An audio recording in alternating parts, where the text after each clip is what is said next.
What's up guys, Manime here, and today I want to talk about a pretty popular anime, Youjo Senki. Now it may not be this season's most popular anime, but it's pretty close. The show itself follows our main character as he essentially debates with God. He dies in this life and gets reincarnated as a little girl in Germany right before World War II. Except this time there's magic, and now I'm gonna throw up a quick trigger warning. I will be talking about this anime after I have stepped back and taken an objective look at it. I know a lot of people love this anime, but honestly, after my analysis, I found it to be, well, absolutely fucking shit. This is Manime, and this is my problem with Youjo Senki.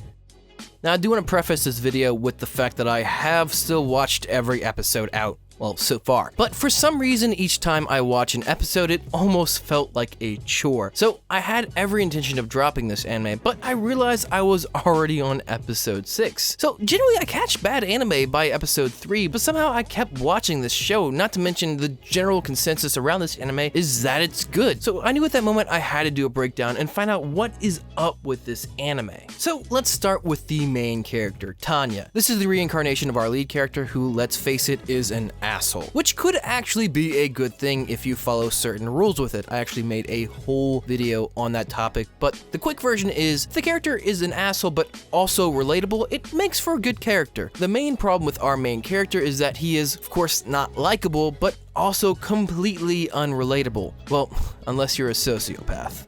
I just don't find Tanya as an interesting or likable character. I have no emotional investment in her. Therefore, when she's rising through the ranks in the military, I'm indifferent if she gets sent to the front lines or not. And you know, it's not even about making me like her as a character, it's about having me feel some sort of emotion about her. If I hated her, at least I'd be invested in her getting killed, but I just don't care for her. I think the only reason people care about that character at all is because she's a cute little girl who's also evil, and that's it. She doesn't develop into any kind of character. She's what most people would consider a flat character, or a character who is two-dimensional in that they are relatively uncomplicated and do not change throughout the course of the work. This is lazy writing, but I want to bring up that this is not the only problem with this anime. Now let's talk about the story itself. It's a pretty damn boring war drama. Now granted, if you're into this genre, I can see the appeal, but let me ruin it for you, because even if you like war dramas, this is still a bad story. First off, this story requires you to know about World War II. I know almost everyone knows quite a bit about it, but it doesn't change the fact that we already know how this ends. Therefore, there is no reveal that will surprise us. The other issue is that our character is from another world that has already experienced both world wars, so none of this stuff is coming as a surprise to him either. Therefore, anything anyone says in this series has no weight or mystery, because both the audience and the main character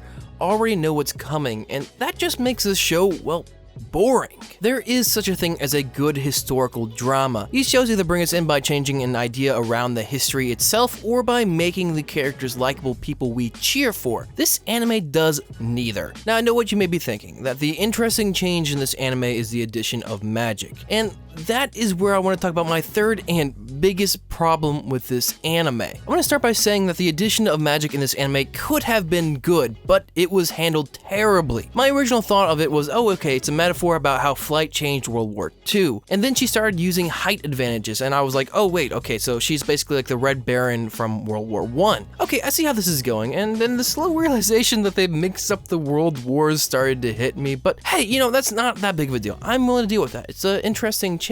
And then Lord Kirito the Great came down and gave her OP powers that only she possesses. That was the last piece needed to make this anime truly pointless. Just in case you thought we were gonna have her change as a character to get stronger, or have to work hard to rise up through the ranks in the military. Nah. Let's just give her OP powers given to her from God. Because just in case you thought that she may have to battle someone on fair grounds or might even lose a fight, well, who needs that shit, am I right? I mean, this was the cherry on the top of this shit-flavored milkshake. I don't know what the writer is or was planning, but it's clear that they took every shortcut in the book to get there. It's almost impressive how bad the writer for this show is. Bad characters with no weight to any conflict, no weight to the story, even the fight scenes aren't really that great. The first one wasn't bad, but after that, they all turned into heavily one-sided conflicts. So why is this anime so popular? It even took me 6 episodes before I stepped back from it and noticed just how bad it was. And to be honest, there is in fact one thing I will praise the writer for on this anime.